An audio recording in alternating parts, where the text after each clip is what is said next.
Ma'am, प्रेग्नन्सीमध्ये diabetes असेल तर कोणती काळजी घेणे आवश्यक आहे? जसं आपण बघितलेलं आहे की डायबिटीजचे दोन प्रकार असतात, प्रेग्नन्सीच्या अगोदर आणि प्रेग्नन्सीमध्ये होणारा डायबिटीज. जर प्रेग्नन्सीच्या अगोदर तुम्हाला डायबिटीज असेल तर पहिले तुम्ही तुमच्या ज्या गोळ्या आहेत, इंजेक्शन आहेत, ते मॉडिफाय करणं गरजेचं आहे. तुमचे शुगर HbA1c लेवल 5च्या आसपास असणं गरजेचं आहे. शुगर, फास्टिंग शुगर बेबीसाठी खूप महत्त्वाची असते, त्यामुळे ती कंट्रोल हवी आणि मग प्रेग्नन्सी प्लॅन करणं गरजेचं आहे. हे सगळ्यात महत्त्वाचं, कारण जसं जसं HbA1c वाढत जातं तसं तसं बाळाला स्ट्रक्चरल व्यंग निघायचे, म्हणजे शारीरिक व्यंग निघायचे चान्सेस खूप जास्त वाढतात.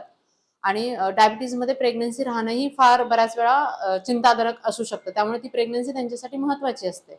पण जर HbA1c जास्त असेल तर कंटिन्यू करणं की नाही करायची, हा खूप मोठा निर्णय पेशंटला घ्यावा लागू शकतो. जर तुमचं HbA1c कंट्रोल असेल, शुगर कंट्रोलमध्ये असतील, तर क्लोज मॉनिटरिंगनी ही प्रेग्नन्सी आपण कंटिन्यू करू शकतो. आता पूर्ण प्रेग्नन्सीमध्ये काय हवं, तुम्ही प्रॉपर डायटिशियनकडनं चार्ट घेणं गरजेचं आहे की कधी काय खायचं, कोणते पदार्थ नाही खाल्ले पाहिजे किंवा कमी खाल्ले पाहिजे. त्याचा प्रॉपर डायटिशियन आपल्याला डाएट देतात आणि तो फॉलो करणं अगदी गरजेचं आहे.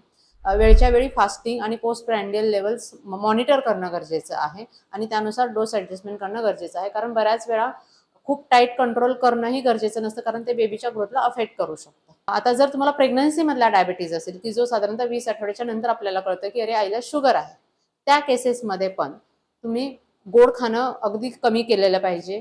प्रॉपर डायबिटॉलॉजिस्टचं ओपिनियन घेऊन मेडिसिनवर थांबायचं आहे की इन्सुलिन ॲड करायचं आहे, हा डिसिजन घेणं गरजेचं आहे.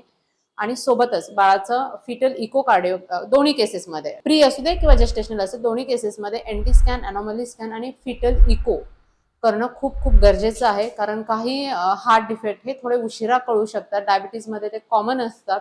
स्पाईनचे डिफेक्ट असतात जे डायबिटीजमध्ये कॉमन असतात, त्याच्यासाठी योग्य सोनोग्राफी योग्य वेळी होणं खूप महत्त्वाचं आहे. तर तुम्ही प्रॉपर शुगर कंट्रोल आणि क्लोज मॉनिटरिंगनी चांगली प्रेग्नन्सी अगदी होऊ शकते.